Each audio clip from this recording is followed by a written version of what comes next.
Í þessu myndbandi lærirðu að losa aðskotahlut úr öndunarvegi hjá einstaklingi sem eldri en 1 árs. Þrenns konar sviðsmyndir geta komið upp. Sviðsmynd 1. Einstaklingurinn getur enn andað en á erfitt með það. Hvettu einstaklinginn til að hósta, ekki gera neitt annað. Að hósta er árangusríkasta leiðin til að losa aðskotahlut. Aðrar aðgerðir gætu valdið meiri skaða. Sviðsmynd 2. Einstaklingurinn andar ekki en er með meðvitund. Styttu við efri hluta líkama viðkomandi með annarri hendi og hallað honum fram. Sláðu alltaf 5 sinnum þéttingsfast á milli herðablaðana með þykkhöndinni. Ef aðskotahluturinn er enn fastur, beittu kviðþrýstingi alltaf 5 sinnum. Kreftu hnefann og sett hann á efri hluta kviðar rétt undir bringubeinið og fyrir ofan nafla.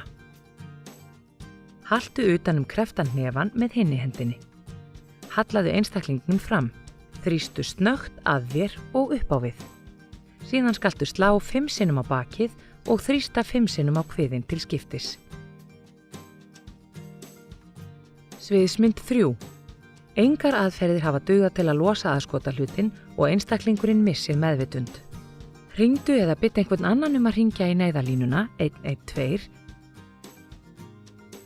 og byrjaðu endurlífgun með því að hnoða 30 sinnum og blása 2 sinnum til skiptis. Ef þú treystir þér ekki til að blása, skaltu eingöngu beita hjartahnoði á taktinum 2 hnoð á sekúndu. Haltu áfram endurlífgun þar til sérhæfð aðstoð berst eða einstaklingurinn fer að anda eðlilega.